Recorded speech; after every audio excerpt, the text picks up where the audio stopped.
Okay, we're good. Oh. Okay, good. I see it says that. Okay. Good afternoon, everyone. Thank you so much for joining us this afternoon for our very special guest, Marcia Jo Zerivitz. I'm here to introduce her, but I think everybody on this call knows who she is. It's so exciting. So let me tell you who I am. I am Susan Gladstone, the very proud current executive director of the Jewish Museum of Florida, FIU. And we are having our second interview with Marcia Jo Zerivitz during this pandemic period of time when we're not open to the public. We're very, very excited this time for Marcia to be able to talk about her wonderful new book, which I'm going to hold up, and it's also on the screen, Jews of Florida, Centuries of Stories.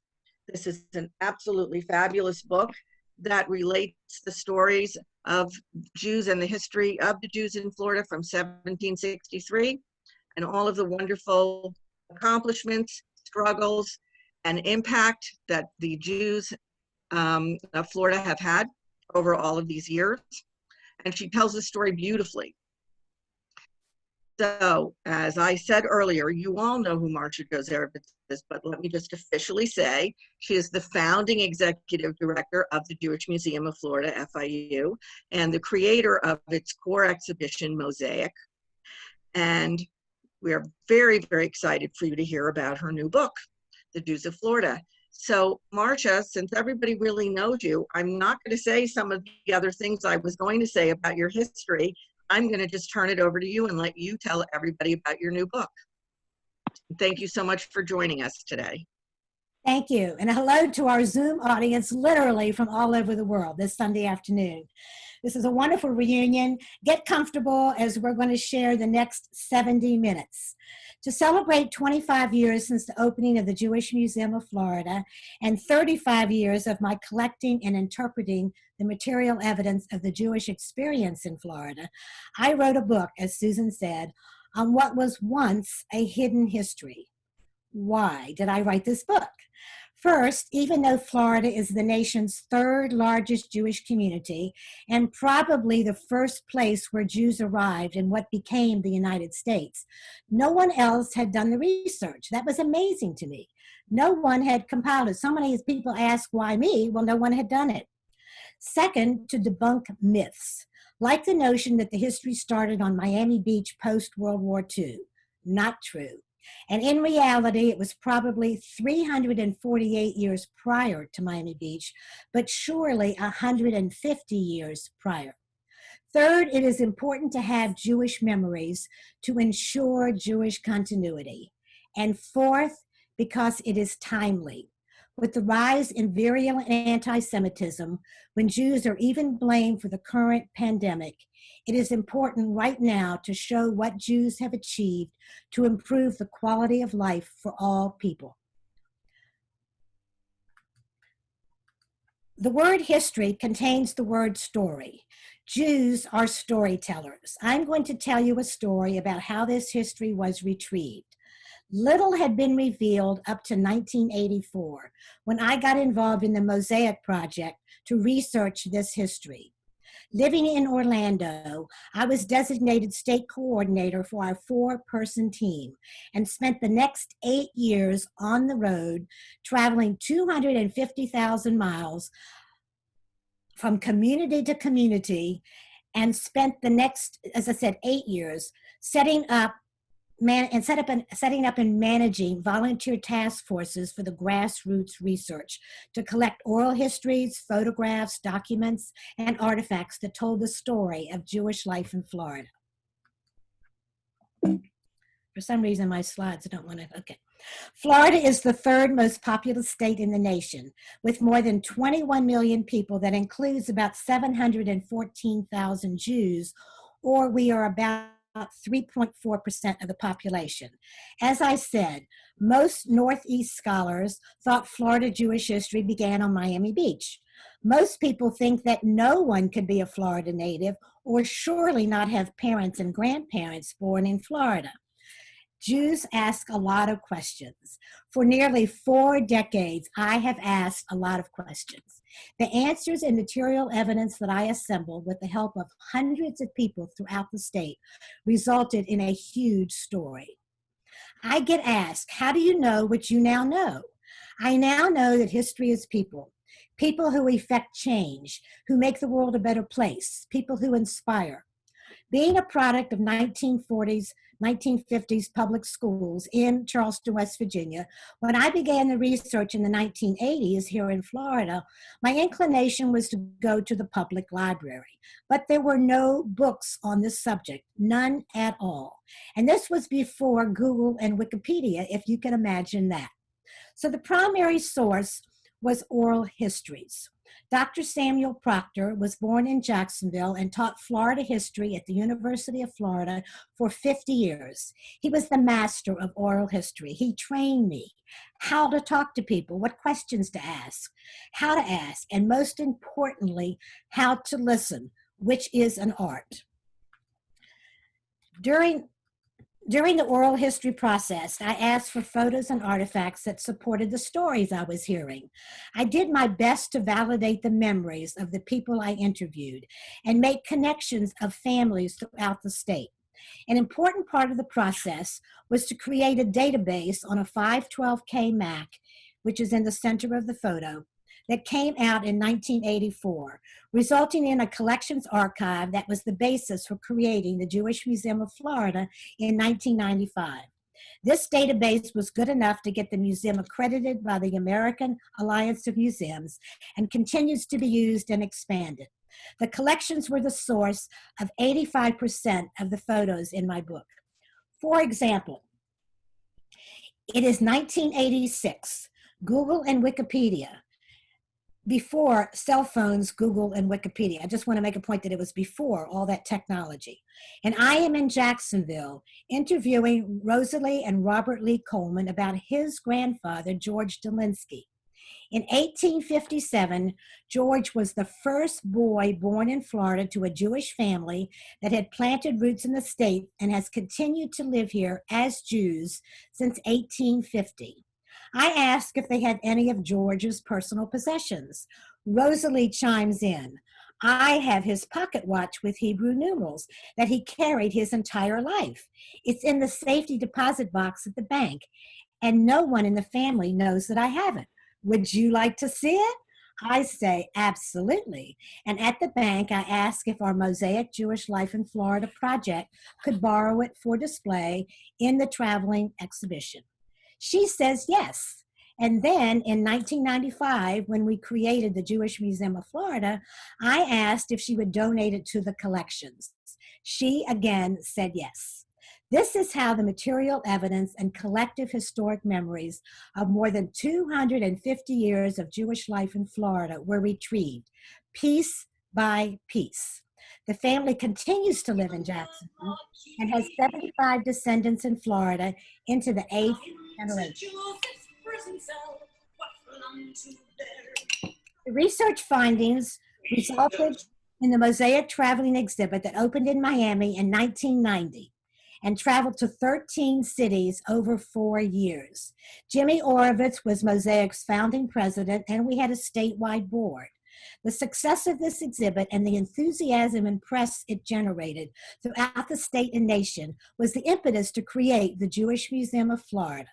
In 1992, I was designated executive director and charged with finding a place somewhere in Florida.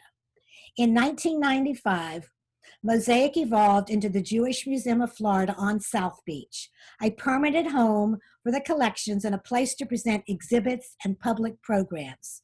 We were first in the 1936 historic synagogue on your right, and then expanded into the 1929 synagogue on the left, following Norman and Ira Giller's skillful adaptive reuse restorations. This is our 25th anniversary. Amazing. The Jewish Museum of Florida opened on April the 2nd, 1995 with a gala under a tent in front of the museum on Washington Avenue. It was a culmination of 10 years of collecting, finding a suitable building somewhere in Florida, creating an organization and museum operations process, and of course, fundraising. We did it with private and public support. And with 25 years of accomplishments, we are forward thinking to the 50th. We look back to ensure our moving forward. When I found the building, the top left, it was in total disrepair and slated for demolition. It had potential, even with a sloping floor. It had historic significance and a story of anti-Semitism. We signed the lease for the 1936 building in 1992. It was originally built with plain windows and a wooden bema. Rabbi Moses Meshaloff came in 1937. In 1940, he designed the 77 stained glass windows and the marble bema that you see today. From 1993 to 1995, Ira Giller was the architect and contractor for this project, converting a historic synagogue on the National Register of Historic Places to a state-of-the-art museum. In the center row on your right, labeled 2000, that's the year. These are all years you see labeled. You see the interior with exhibits in place. In 2005, we bought 3 properties, the 2 buildings and the parking lot.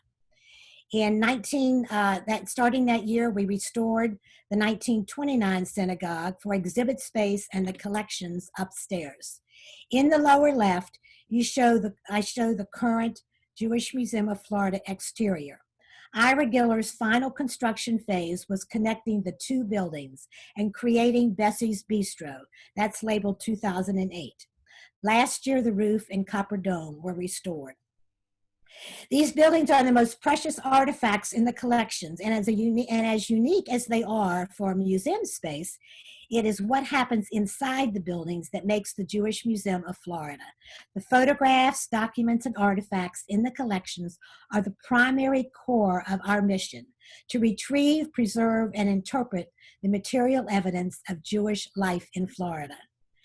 To interpret the collections, the museum presents exhibitions, some original and some rented, but always with the message of Jewish resilience, creativity, and continuity, and the immigrant experience shared in this diverse state of Florida.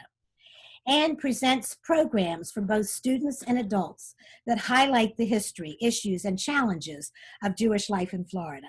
In 2002, we earned accreditation from the American Alliance of Museums, the gold standard for museum excellence, an honor awarded to only 3% of the nation's museums.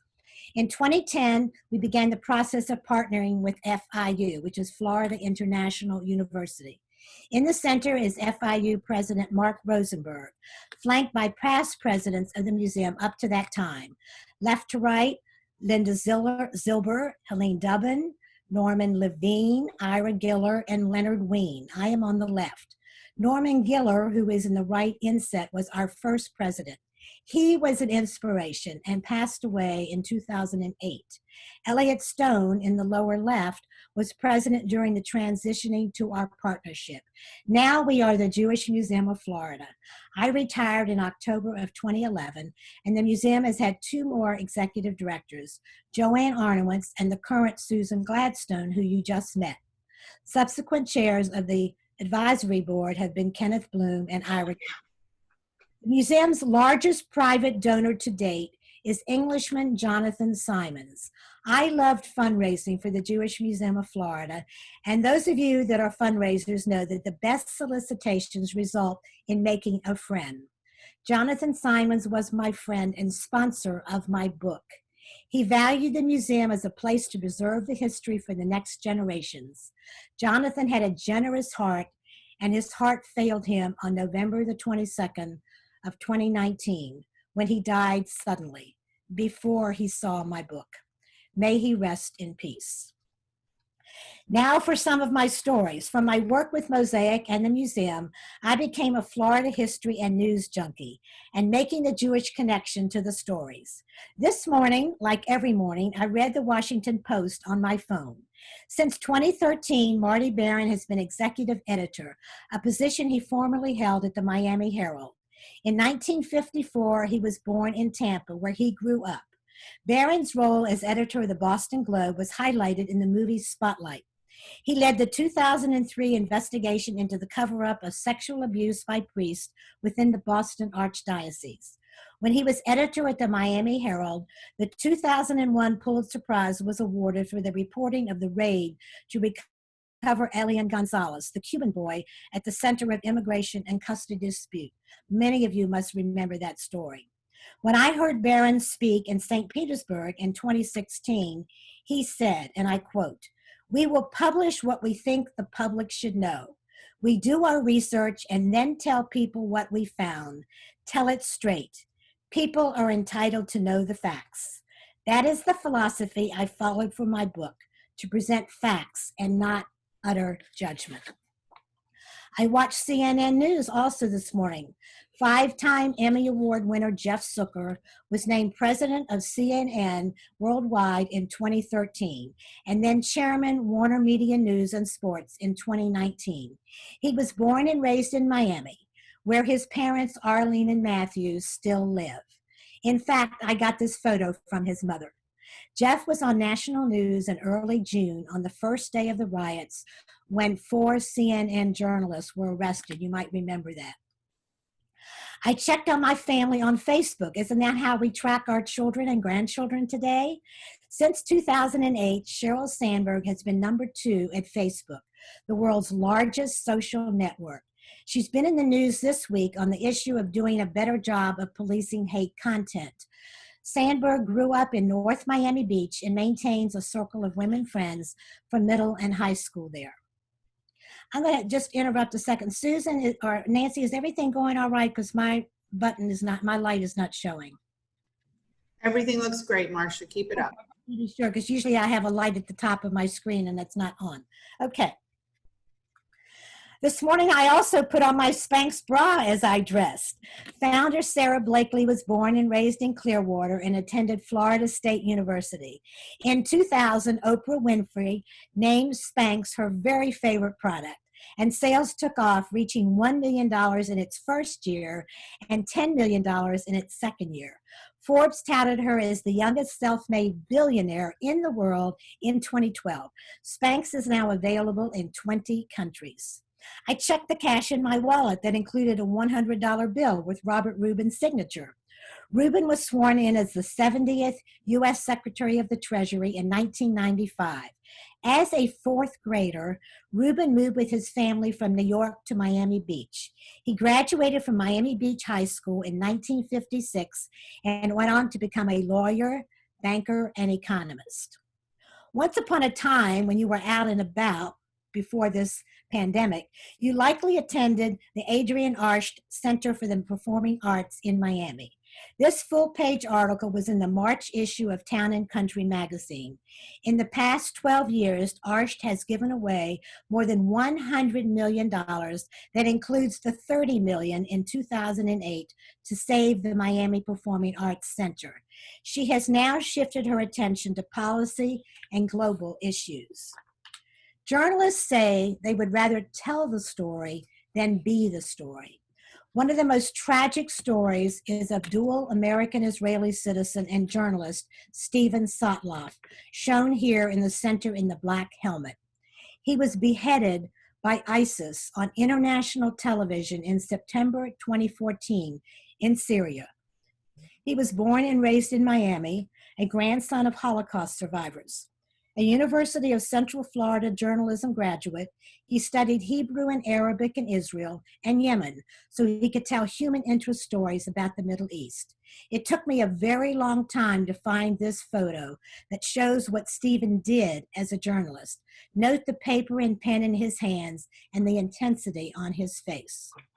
While I was writing this book, items appeared in the national news that related directly to Jews in Florida.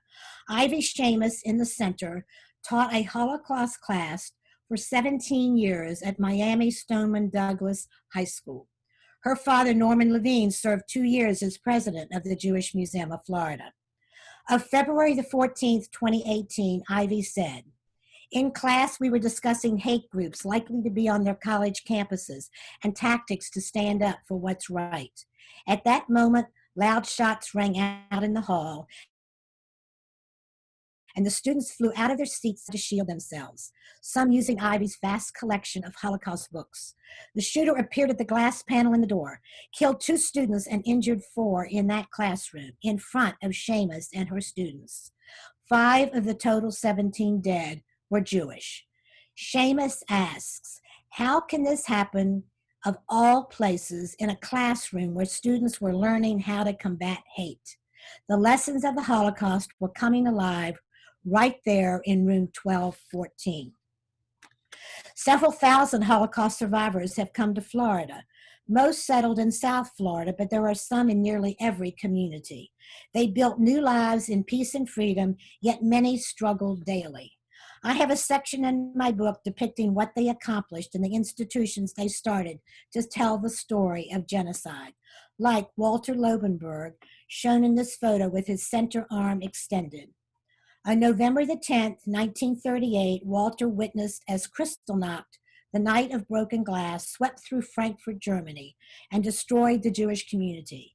He and his parents were fortunate to sail to America in 1939. 30 years later, Walter and his wife Edith and their family settled in St. Petersburg for a business opportunity. In 1992, Walter led a group of community leaders to form the Florida Holocaust Museum here in St. Petersburg, where I live. In that photo, and I advanced it too quickly, is Helen Fagan seating in the colorful jacket. She was part of the founding group of the Holocaust Memorial on Miami Beach. The Sunshine State's Jews arriving from all over the world and working for the common good have been Olympians, Nobel Prize winners, computer pioneers, politicians, educators, leaders in the professions, business and the arts, and much more, while maintaining their heritage to help ensure Jewish continuity for future generations. The stories of the individuals in my 434-page book illustrate themes of the history of the Jews of Florida. There are 716 photos with stories about decisions and choices that people made in their lives and how those choices benefited Florida and Floridians and beyond. This is page 1 of the timeline in my book that continues through 2019. There is also a glossary and index of names. You will meet a few of the hundreds of families who've lived in Florida over 100 years. So when did this history actually begin?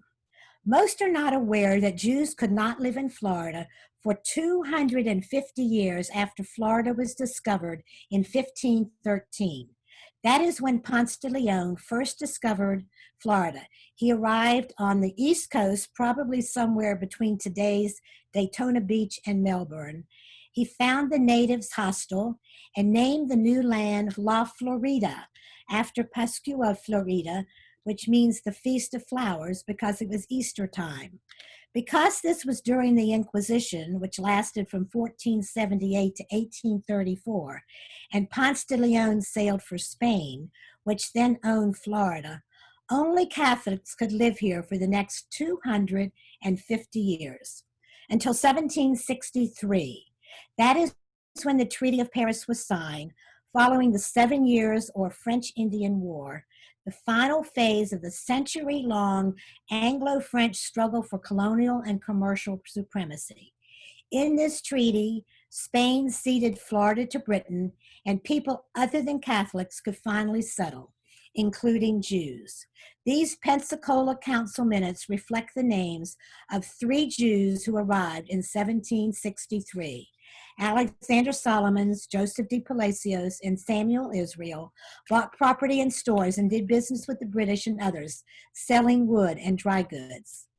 When we went to Sunday school, we learned that the first Jews arrived in America in 1654 in New Amsterdam that became New York after sailing from Recife, Brazil to escape the Inquisition there. In the early 1980s, when I began research, it was my hypothesis that it could be possible that Florida Jewish history started here in St. Augustine in 1565 with Conversos. If this could be documented, it would rewrite American Jewish history that it actually started in Florida, not New York. Historians note that the third Florida governor, Pedro Menendez Marquez, could have been a converso, and there are Spanish Jewish names on list of soldiers and settlers in St. Augustine in 1565. Even with continuing pleas, I kept hitting walls when trying to engage serious scholarly study on this subject. Finally, Rabbi Merrill Shapiro, who was a friend of mine back in Orlando, heard me and responded by organizing the St. Augustine Jewish Historical Society and digging in to unearth some interesting facts. In my book, Rabbi Shapiro presents in 1,000 words the first publication of their findings. Florida is often overlooked when writing American Jewish history. And in January, Rabbi told me that they are now confident that Antonio Martinez Carvajal, who was the chief harbor pilot in St. Augustine in 1577, was a converso. We can say that likely the history between 1492 and 1654 needs to be rewritten to include this chapter in 16th century Florida. We do know that 200 years ago, 26 years before Florida's statehood, which was in 1845, one Jew took advantage of the development opportunities. In 1820, a year before Florida became a U.S. territory, Moroccan-born Moses Levy began purchasing 100,000 acres, a huge spread from Gainesville south to Sanford and west to Tampa Bay. Levy formed the Florida Association, the first development corporation in Florida.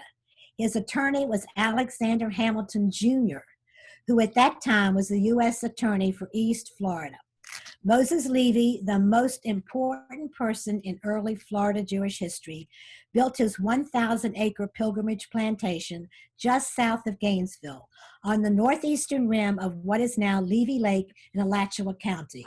No photo exists of Levy, only this drawing of his house, which was created by Chris Monaco based on Levy's writings. Pilgrimage was a fully functioning plantation that lasted from 1822 to 1835. Its main commodity was sugarcane, which Levy had reintroduced to Florida. It was intended as a refuge for oppressed European Jews to become farmers in a communitarian settlement, the first on U.S. soil. Felix Warburg, yes, that Felix Warburg of the famous German banking family, was his recruiting agent in Europe. At least 5 German Jewish families lived here, including Warburg. Lake Warburg at the University of Florida is named for him. Moses Levy was Florida's first education commissioner, an advocate of public schools, and instrumental in establishing Florida's first free public school in St. Augustine. He was also a vigorous advocate for the gradual abolition of slavery and the humane treatment of enslaved people. Moses Levy was the father of David Levy Yulee, the first U.S. Senator from Florida and the first U.S. Senator of Jewish heritage in American history. There have only been 2 Jewish senators from Florida. First was Yulee, and the second was Richard Stone, who served from 1975 to 1980. David moved to Pilgrimage at the age of 17 to help his father, Moses Levy, run the operation. Then he apprenticed with a lawyer in Tallahassee. There were no law schools at that time. You had to apprentice. And then was admitted to the bar in 1836 and got involved in politics. Florida became the 27th state in 1845 with the leadership of David Levy Yulee. He helped draft Florida's Constitution and worked hard for statehood when there were about 60,000 people in Florida that included about 100 Jews. This is 1845. He faced anti-Semitism in the United States Senate. Vice President John Quincy Adams kept referring to him as that alien Jew delegate from Florida, even though he had gone through citizenship proceedings twice. He served as senator until secession of Florida from the Union and served in a Union prison for 1 year. Yulee was the family's ancestral name from Morocco, a name he added to Levy when he went to Washington. David Levy Yulee was important both in politics and the economy. In 1861, he formed Florida Railroad Company, the first cross-state rail system that went from Fernandina to Cedar Key. Goods arriving from Florida could be shipped across the state for the first time instead of going around Key West. The railroad operated for 80 years. The town of Yulee near Jacksonville and the Yulee Sugar Mill at Homosassa on the West Coast are among the places named for him.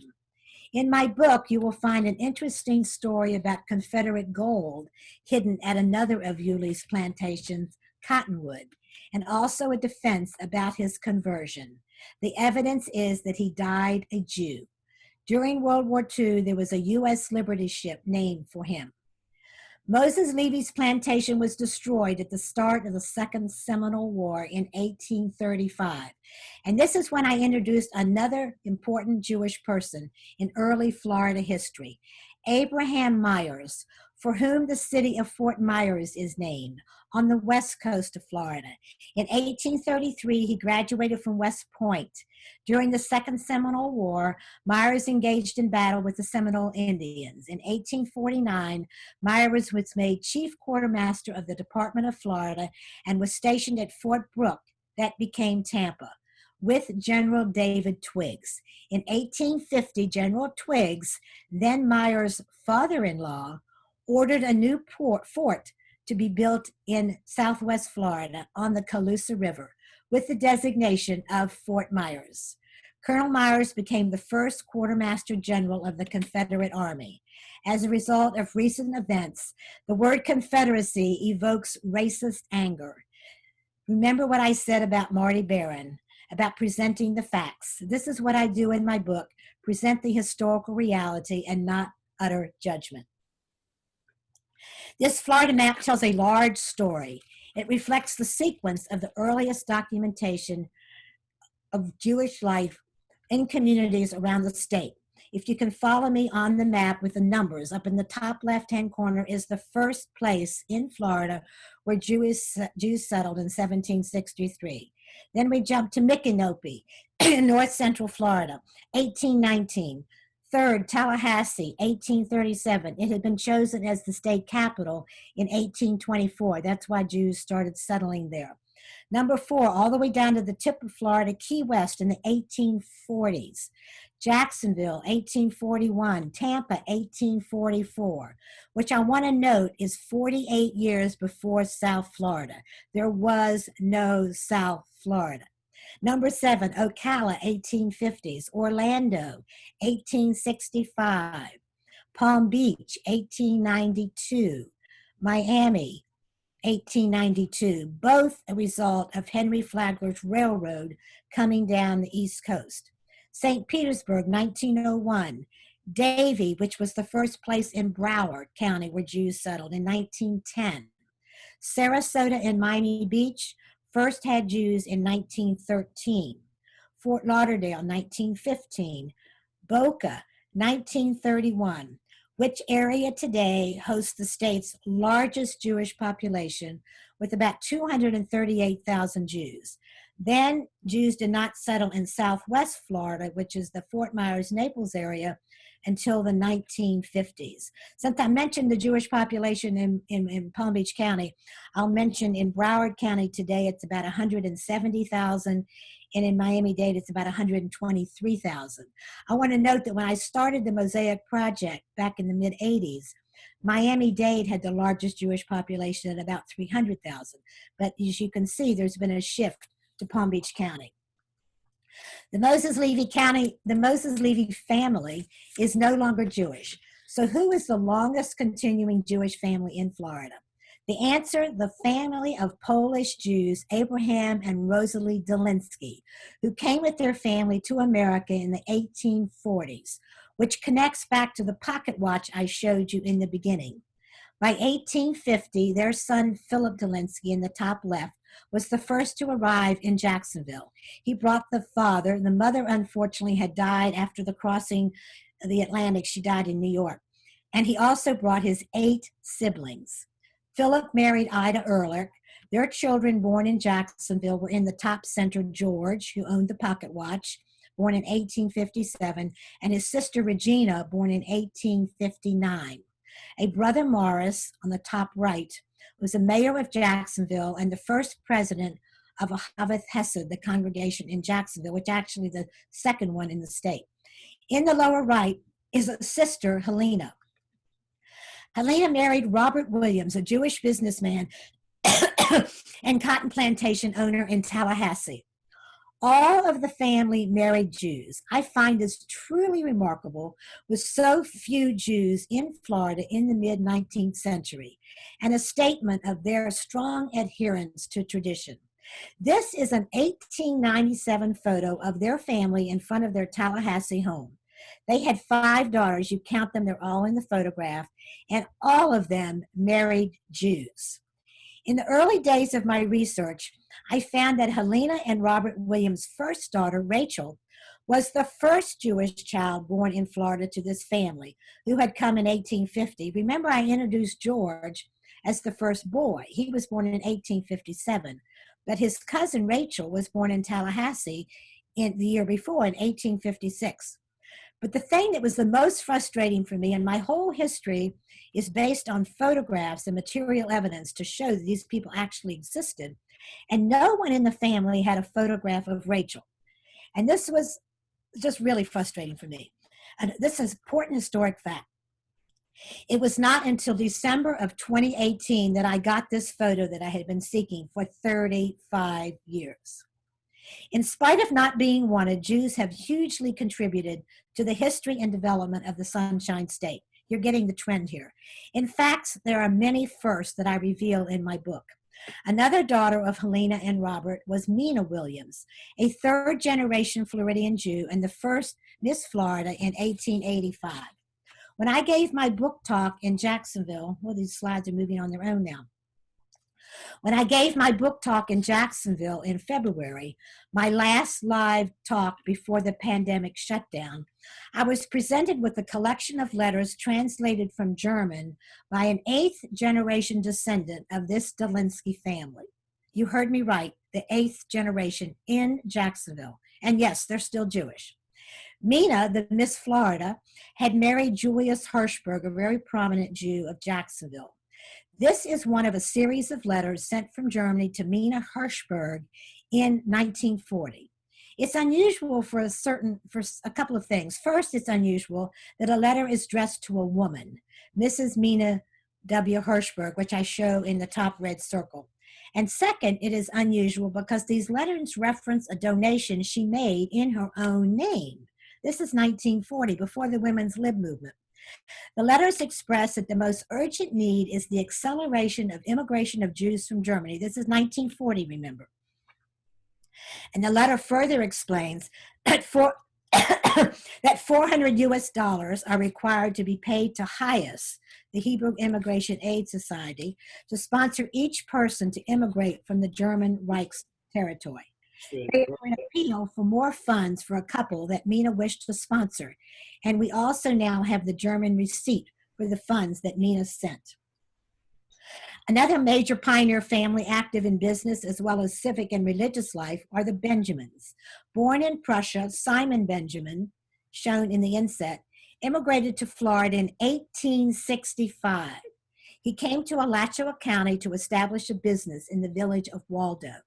Simon stayed in Waldo for 3 years until he was literally run out of town by the KKK, the Ku Klux Klan, and moved to Ocala, where he and other family members opened Florida's first known ice-making plant. Imagine, this was a time when there were no refrigerators in which to store and preserve meats, or electricity to operate them, even if they had existed.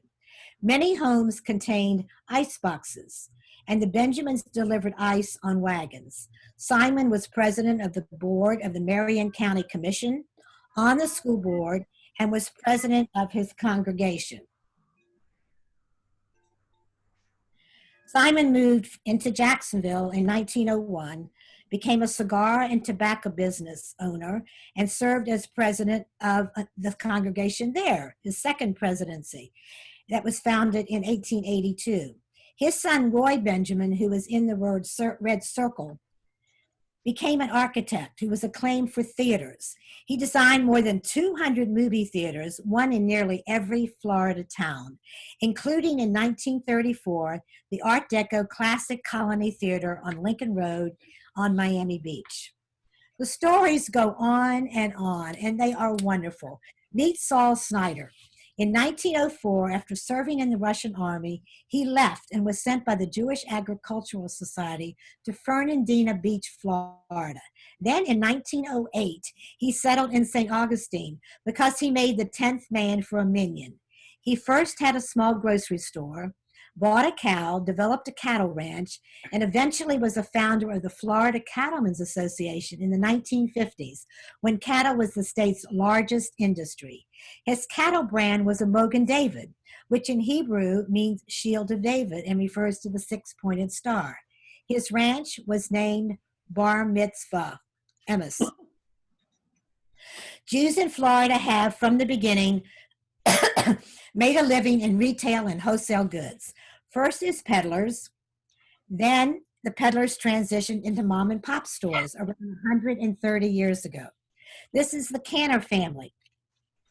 From Hush, Romania, 8 siblings of that family went to 8 different towns in the late 1880s in Florida so they would not compete with each other. In the top left is the family photograph shown in 1940. This is the Orlando family, shown in 1905. And the photograph is their store, typical of the dry goods store of early Florida immigrants. Always very neatly stacked inventory. I just love these photographs. Ellen Canner is a 5th generation of this family living in Miami today. Then there were large department stores opened by Florida Jews. Furchtgott opened in 1867 on Bay Street.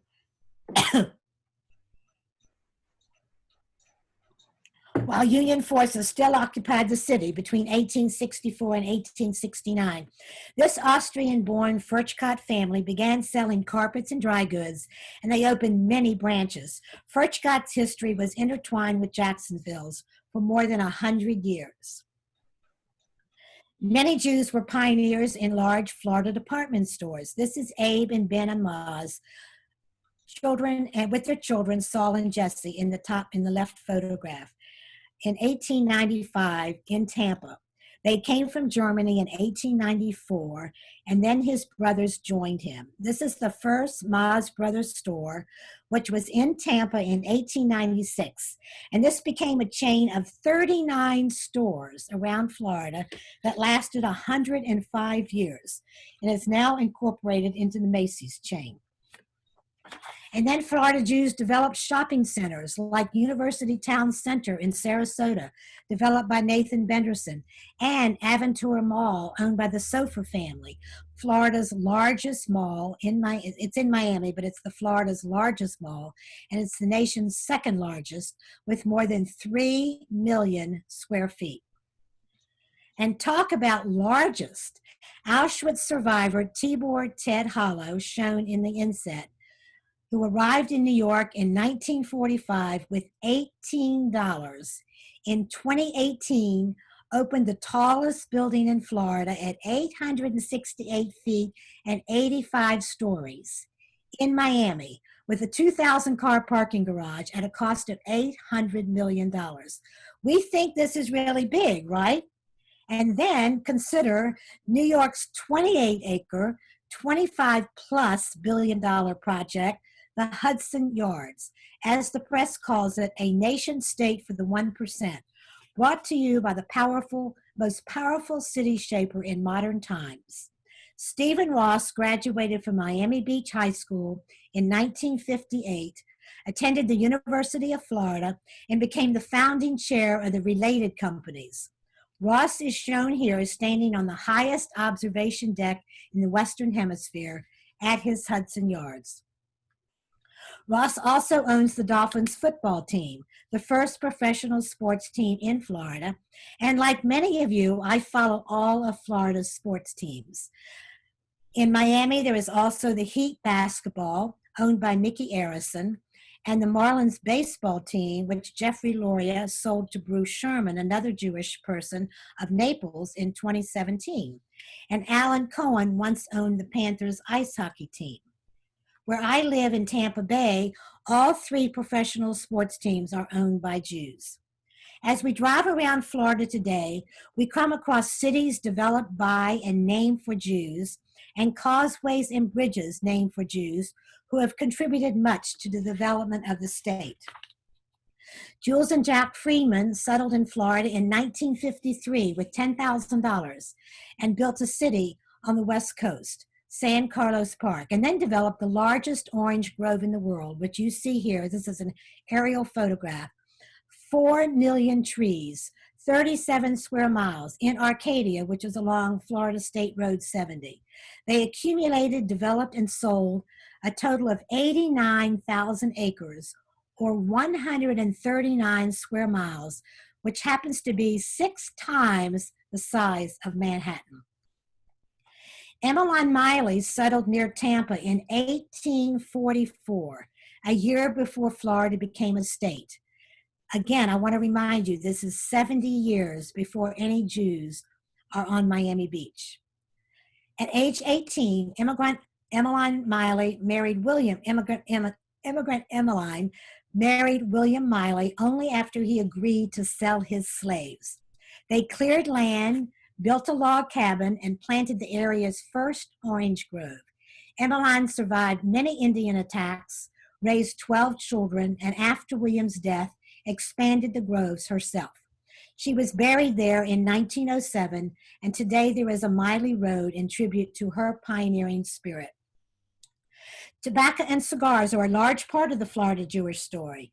Most cigar factories were in Key West in the 1880s, then moved to Ybor City, which is the old part of Tampa, in 1891. In the book, I tell you why. This factory and label belonged to the oldest family-owned cigar maker in the United States, now into the 4th generation, and is the last cigar factory in Tampa today that had once 150 factories in Ybor City, many owned by Jews. Note the beautiful cigar label with the Mogen David necklace. This brand is sold in 80 countries. You might shop at Publix and buy strawberries that until 2011 had this label with the Mogen David, attracting anti-Semitic threats. Polish immigrants Yetta and Harish Wisnocki came from New York to Plant City in 1930. The 3rd generation running the operation today changed the label to Wish. I want to emphasize that Jews have been notable in agriculture in Florida. When immigrants came from Europe in the 19th and early 20th centuries, they mostly had come from places where Jews could not own land or be farmers. So working the land was an attractive way to be independent, to support their families. The earliest citrus king was Dr. Philip Phillips in the Orlando area. In 1897, he was the first known Jew to permanently settle in that area. By the early 1920s, he had developed 5,000 acres stretching across 9 central Florida counties. This made Phillips the largest individual citrus grower in the world. He was responsible for several key innovations in the processing and packaging of orange juice. He sold to Minute Maid in 1954 and formed a foundation that supports many educational and cultural facilities. The collage at the bottom of the photograph reflects many places named to honor his generosity, including, on your lower right, the Orlando Performing Arts Center. He was inducted into the Florida Citrus Hall of Fame in 1986. Jews have been prominent in the area of construction. Just look at this view of Miami Beach hotels showing the Eden Rock and Fontainebleau in the foreground, and realize that those two and so many others were built by Jews. I am asked, why is there a photo of a cruise ship on the cover of my book? They are major economic drivers for our state. Florida is referred to as the cruise capital of the world, and we hope that title will resume after the pandemic. There are 3 major public cruise lines, and all 3 are chaired by Floridian Jews today. Mickey Arison at Carnival, Richard Fain at Royal Caribbean, and Russell Galbert at Norwegian. And very important to the cruise and shipping industries are the harbor pilots in Florida's ports. Carolyn Kurtz was Florida's first female harbor pilot. For nearly 20 years, Carolyn has brought ships into the port of Tampa. From the pilot boat, you see the pilot boat on the lower right. She snugs up to these immense incoming vessels, jumps to the ship's dangling rope ladder, and climbs up 30 feet. Can you imagine doing this in a high wind? Then she takes control of the ship from the captain, telling the crew how to make it safely through Tampa Bay's 42-mile channel, which is the state's longest channel. Preventing collisions and groundings requires familiarity with the coastline, weather and tides, as well as various ships' propulsion systems, rudders, radar, GPS, and hull designs. Absolutely amazing. When I read about trips to and from the International Space Station, I recall that Harry Kaplan of Melbourne helped develop the spacesuit that astronauts wore for space travel. Until May 30th, the recent May 30th SpaceX launch, the astronauts were wearing that same spacesuit. Many Jews were involved in leadership positions at Cape Canaveral and the Martin Company. And I recall that the fresh vegetables that the astronauts eat in space were developed by Betty and Ed Rosenthal of Sarasota, shown in the photograph. They're the founders of Floricon Fertilizer Corporation, selected as a collaborator with NASA. Look at Betty's feet on the photograph on the left. You see her feet down in the red circle? This is her standing there. To appreciate the proportion of the size of this red romaine lettuce, using the Rosenthal's controlled release fertilizer, this humongous lettuce was the first crop grown in space in just 3 weeks from seed and consumed by the astronauts. Let's acknowledge that maintaining our traditions has been vital in sustaining our heritage for 4,000 years. Florida's first Jewish organization was the 1857 Jacksonville Cemetery, founded after 6 members of the Delinsky family died during a yellow fever epidemic. Until that time, bodies had been shipped out of state for Jewish burial. Then came congregations that built synagogues. This was the first. Beth El in Pensacola in 1876. It was reformed. By 1900, there were 6 Jewish congregations in Florida. Pensacola was followed by Havath Hesed in Jacksonville, which I have mentioned several times. That was founded in 1882. Then Rodef Sholem, which was renamed B'nai Zion in Key West in 1887. Then the United Hebrews of Ocala in 1888. Sher Zedek in Tampa, 1894, and B'nai Israel in Pensacola, the second congregation in Pensacola, by 1899. It's important to note that all of these congregations remain in existence. This is a wonderful story that I was told by Charlotte Winkle when I spoke in Sarasota in the 1980s. In 1897, which was 100 years before I learned this story, in Russia, her father, Marcus Winkle, got ordered to serve in the Tsar's army, which usually meant death. This is why so many of our ancestors left Russia and came to America. To avoid conscription, the family told the authorities that he had suddenly died of a high fever, and they buried him alive, very loosely. Soon after, he was dug out by friends, picked up his clothing, and which I show the pair of pants that he actually wore, the money and the Torah, which is shown in the photograph, that the family had left by the grave. The family had left these items for him by the grave.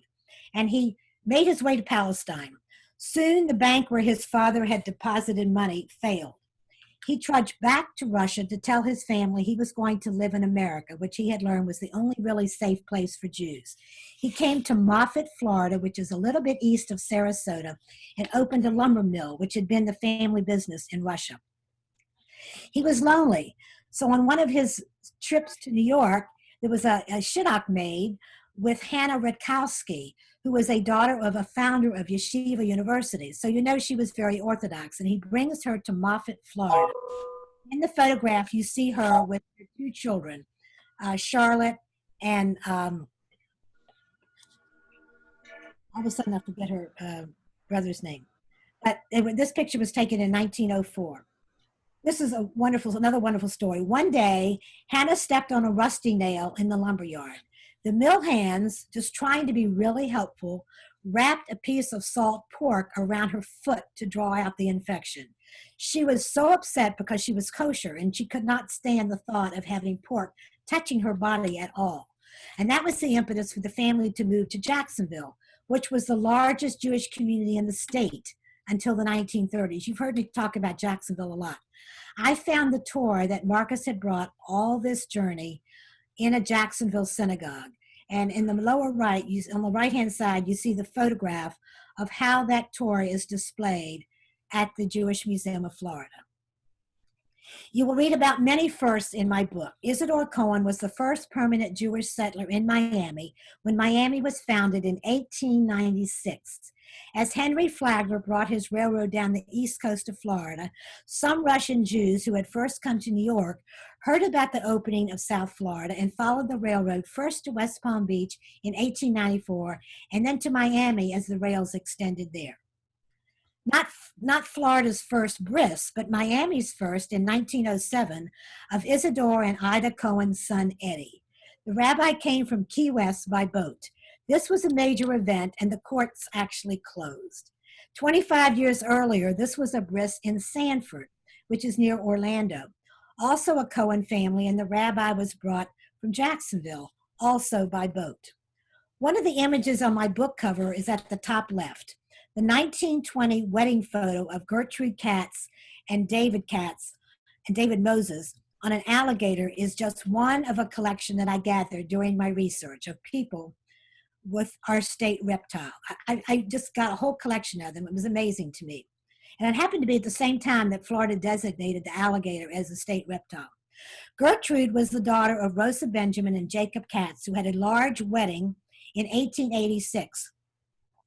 On the bottom, you see her parents' wedding photographs. You can surmise from the space devoted to the event in the Micanopy Gazette, which I'm showing you, that it was a big deal in 1886, probably the first Jewish wedding in Micanopy.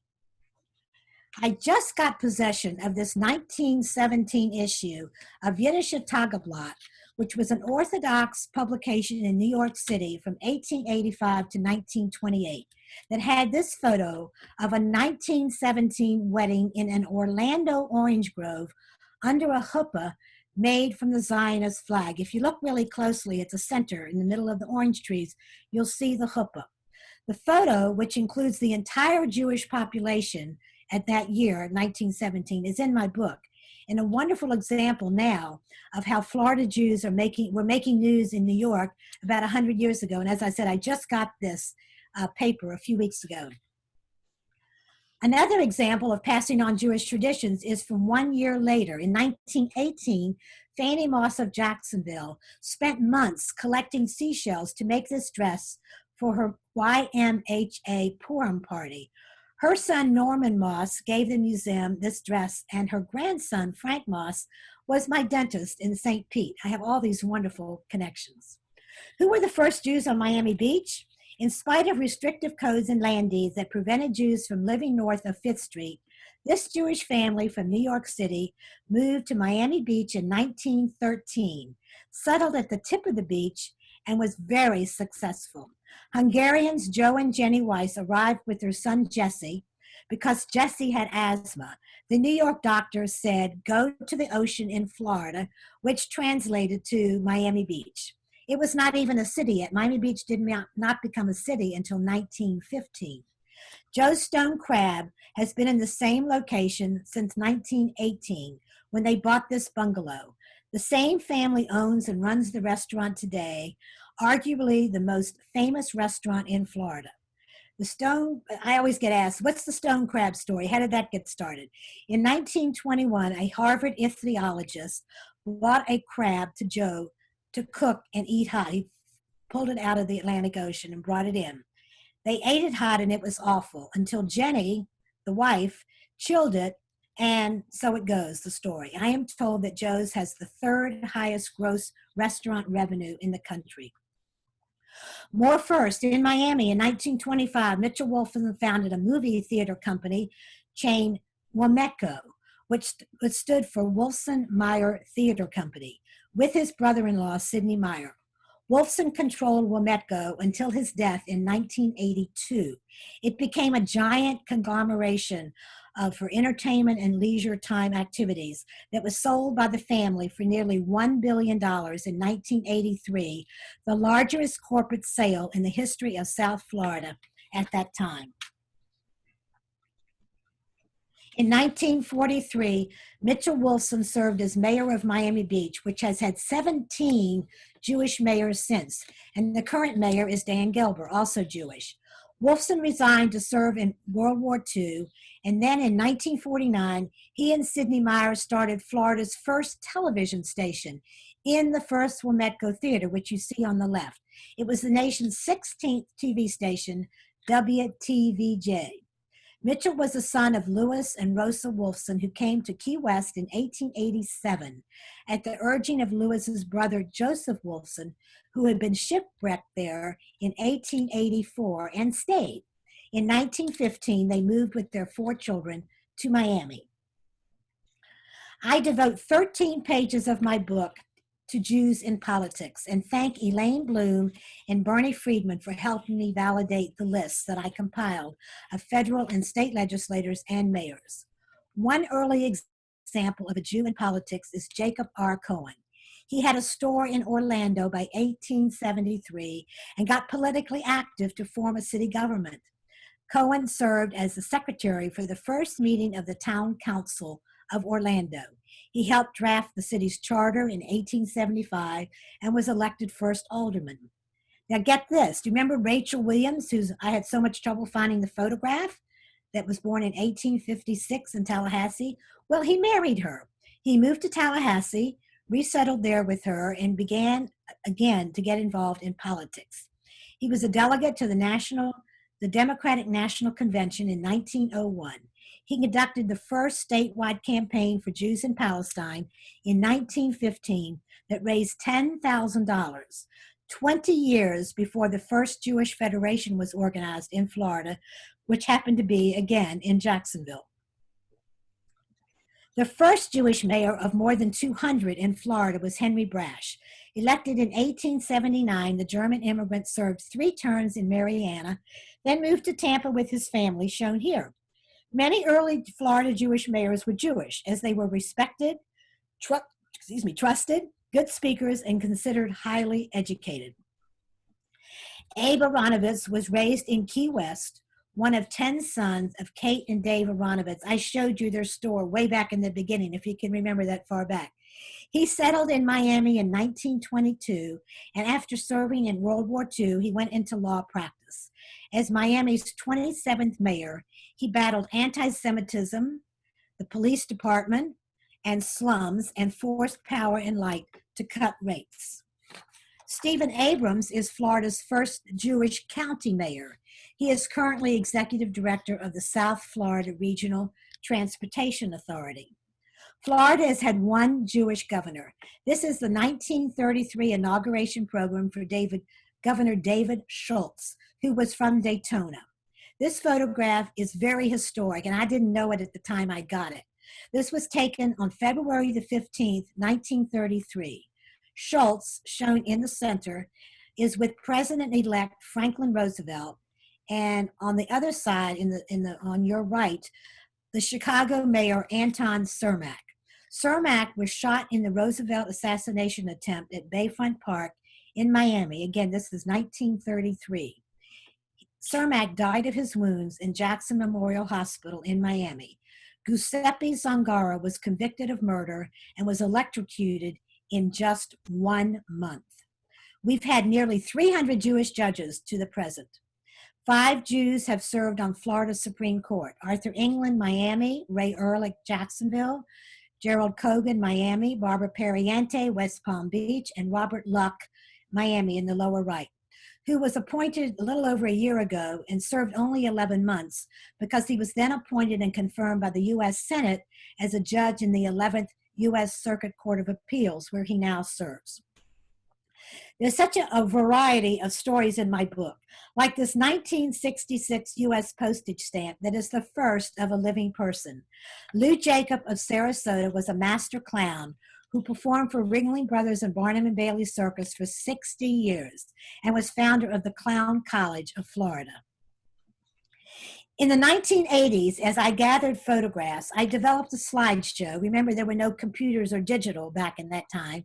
And I schlepped my slide projector and spoke all over the state to appeal for more stories and photos. These treks were very productive in getting more stuff and making interesting connections. This is a typical German Jewish family, the Gundersheimers, who arrived in Milton, Florida, 15 years before the Civil War. I learned that Anna, in the red circle, had married Russian Jew Jacob Barker. Their son, Bernard Barker, lived in Cuba, married, and in 1917, they had a son, Bernard Barker Jr. Bernard Barker Jr. I kept lulling that name around in my head. It sounded so familiar. Anyone recognize the name? He was the plumber in the Watergate break-in of the Democratic headquarters in 1972. Born in Cuba, he had moved to Miami in 1960 and first been recruited by E. Howard Hunt as an undercover operative in the CIA-directed plots to overthrow Cuban leader Fidel Castro at the Bay of Pigs in 1961, and then recruited for Watergate. After prison, he worked as a building inspector for the city of Miami. He died in 2009. Descendants are still in Pensacola, and yes, they're still Jewish. Some Florida Jews are famous, and some are infamous, like Meyer Lansky, whose career was crime, but the government could never convict him. He was a member of the synagogue that became the Jewish Museum of Florida, and there's a stained glass window dedicated to him there. Here in this photograph in the top left, he was called the chairman of the board, is with his sons Paul and Buddy on Miami Beach in 1942. He had a home on Miami Beach since the 1930s when he began his gambling there. I wrote a lot about him in my book because there seems to be a fascination with mobsters. He died at Mount Sinai Hospital on Miami Beach in 1983. And shown here at the bottom, well, on the right, you'll see the stained glass window that has his name. And then you'll see the ticket and for the service to the synagogue services in 1978. So, combining Florida history and current news and events, I amassed for my book, Jews of Florida, what I thought were compelling stories to record for both this and future generations. It is the first comprehensive history of the Jews of Florida from colonial times to the present. My book is large. If you notice, Susan held it up. It's heavy. It's about the same size as the Mueller report, if you read that. More than twice as big as the 5 books of Moses, or Torah. And with its glossy hardcover, it's heavy. It weighs about 5 pounds. It's perfect for the coffee table. Jews of Florida is a sweeping tapestry of voices spanning centuries. You will read about Jewish immigrants escaping expulsions and exclusions who were among the earliest settlers and how they've been integral to every area of Florida's growth. One example of an inspirational immigrant story is Shepherd Broad. I get asked a lot, what's my most impactful story or what resonates with me? And this story of Shepherd is amazing because, and he was even presented the Horatio Alger Award in 1979. Born in the Russian ghetto of Pinsk in 1906, Shepherd was orphaned by the age of 10. In 1920, an uncle in New York sent him a boat ticket, but by the time he had gotten himself from Russia to the dock in Antwerp, he had missed the boat. He went instead on another ship that went to Montreal. And because he was sickly, he was nearly turned back to Pinsk. But a gentleman shown here in this photograph on the left, Adolf Stark, connected with him visually, got their eyes connected. And he took him off the boat, took him home, cleaned him up, and later connected with his uncle in New York and took him there. Shepherd was put in the 3rd grade because he only spoke Yiddish. 7 years later, at the age of 20, he graduated from New York School of Law. Broad said, and I quote, "When you have no money and nothing except a rather decent head on your shoulders, the thing to do is to use your head," end quote. And with that head, he settled on Miami Beach in 1940 with his wife Ruth and their children Ann, who became Ann Bussell, and Morris. He developed Bay Harbor Islands, where he was mayor for 30 years, from 1947 to 1973, built the Broad Causeway, partnered with Alvin Cassell for the law firm of Broad and Cassell, started several banks, and was the most avid Zionist in Florida. In fact, when Ben-Gurion came to this country in 1945 to meet with the top Zionists in New York, called the Sandberg Institute, Shepard was the only Jew from Florida that was invited, and he was given the assignment to start the Israeli Navy and to secure boats to send from Miami to Europe to rescue Jews from the DP camps. And in the lower right, you'll see one of the ships.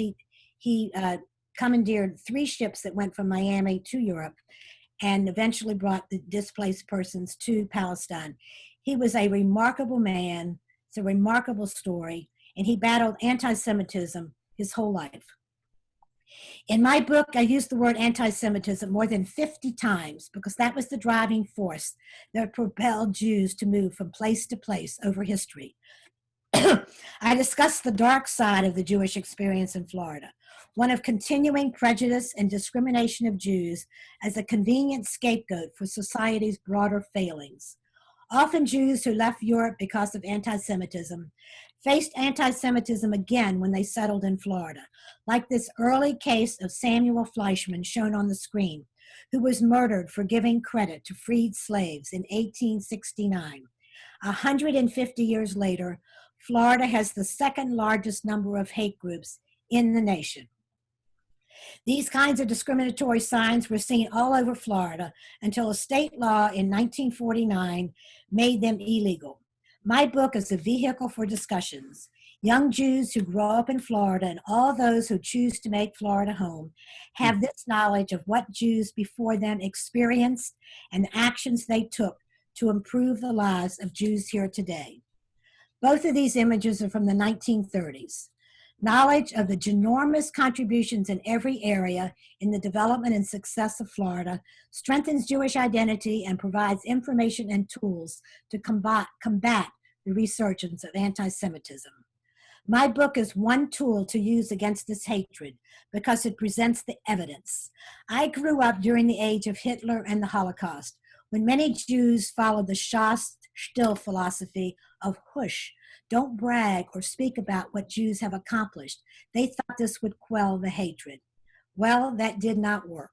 Jews are still hated, as we have been for 2,000 years. There is a parallel between the ancient forces of xenophobia that drove Jews out of 109 countries, that prevented them from residing in Florida for 250 years after settlement began, and even from some Florida cities in modern history, and what is happening today. We know about the hotel restrictions on Miami Beach as portrayed in the 1947 movie Gentleman's Agreement. There were the same restrictions around the state. In the top photograph, you see Hotel Relum, which opened in 1940 by Jews on St. Pete Beach in response to restrictive policies of the area's hotel. On the lower right, you see the Blackstone Hotel. In 1928, while on vacation in Miami Beach, Nathan Stone was unable to obtain a room because of anti-Semitic policies. Stone purchased land at Washington Avenue and 8th Street and built a hotel that welcomed Jews and Blacks. The building is there today. In 1977, Richard Stone, grandson of Nathan Stone, and Florida's second Jewish U.S. Senator, presented the Silver Star to Herman Edelstein 60 years after Edelstein was denied the honor due to an anti-Semitic army commanding officer. In spite of living with hatred, Jews will continue to act on what is right for our people, our communities, and our world. Even though Jews are less than 0.25% of the global population, Jews have been awarded 22% of all Nobel Prizes. 2 of those Nobels were awarded to Floridian Jews. Marshall Nierenberg of Orlando on your left, and a 1948 University of Florida graduate, received the 1968 Nobel Prize in Medicine or Physiology for interpretation of the genetic code and its function in protein synthesis. And on your right, Isaac Bashevis Singer of Miami Beach received the 1978 Nobel Prize in Literature. We remain minute in number, but mighty in our contributions to humanity. Jews are like cut flowers. We die without roots. These stories are our collective historic memories, our roots. I've shared much less than 1% of the stories I gathered in my 35 years of research throughout Florida, and less than 10% of what's in my book. We need to hear the stories, preserve them, and pass them down to those who follow us. The stories of people inspire us to take action in our own lives. They add joy and meaning to our life. It is my wish that you will read and share these centuries of stories and keep them alive to help ensure Jewish continuity. The book about Jews coming to America and in Florida is a long time coming testament to the contributions of Floridian Jews and crucial to understanding Florida, American, and American Jewish history. It is about our family. I use the word family in my book more than 500 times. When I was growing up and a story appeared in the news, the family would gather around and would ask, is it good for the Jews? I think my book is good for the Jews. Yes, now you know that Florida Jews have deep roots, and I hope this gives you a tremendous sense of pride. The bottom line is we look back to ensure our moving forward. At this point in my live book talk, I go to the back of the room and I sell and sign books. Please consider ordering one by emailing me and it will go out to you immediately. Stay safe from the virus. And like the show Hamilton ends with the line, America, you are an unfinished symphony. The story of the Florida Jewish experience continues with your input. Thank you so much for sharing your time with me, and shalom. Hello. Marcia, Susan would like to speak. Susan? Yeah, I'm trying. I don't know how to get my video going. Nancy? I see you. I see you. Oh, okay. Go ahead. Marcia, I want to thank you so much for this, taking the time to do such a thorough discussion of all the many stories in your book. And I want to say to all of our guests today, many of whom are your friends and family, that it is only with the support of all of our members and our donors and people who have investment in the history of the Jews of Florida and in our ability to keep this alive, that we're able to keep the museum, your legacy, alive as well. And especially during this time of the pandemic, where we are developing many interesting online and Zoom programs. So I would like to ask all of you who are with us today to please consider becoming a member of the museum and helping us stay alive during this time. And I also like to direct you to our website, which is jmof.fiu.edu. Nancy, maybe you could type that into the chat, where you can see some of the other programs that we have coming up. The next program we have is on Tuesday, where we'll be having a virtual tour of the Vienna Jewish Museum, and with a special emphasis on their new exhibit about Hedy Lamarr. You'll also see, if you visit our website, that we have 2 virtual reality tours right now that you can watch. One in particular that you might enjoy is a collection of Judith Lieber handbags. And we will also shortly be having a virtual reality tour of Marcia's original exhibit, Mosaic. So that will be a very exciting addition to our virtual museum. We'll keep you all informed about when we will be able to open. And we, of course, welcome all of you from wherever you are in the country or the world to please come visit us once we are back up and running. I'm sure some of you may have questions for Marcia, and because Marcia, we're so short on time, could they email those questions to you at the address that you provided before? Absolutely. Okay, so I'm going to suggest that we do that, and so please email your questions to Marcia as along with your requests for this fabulous book. And please visit our website, visit our ongoing virtual museum. And as I said a few minutes ago, we look forward to seeing you all in the museum as soon as possible. And Marcia, thank you again for such an interesting program. Thanks for everybody for sharing the time with us. All right. Have a good afternoon, everyone. Bye-bye. Bye. Bye. It was fab. Bye-bye. It was wonderful Outstanding. invitation. Very interesting.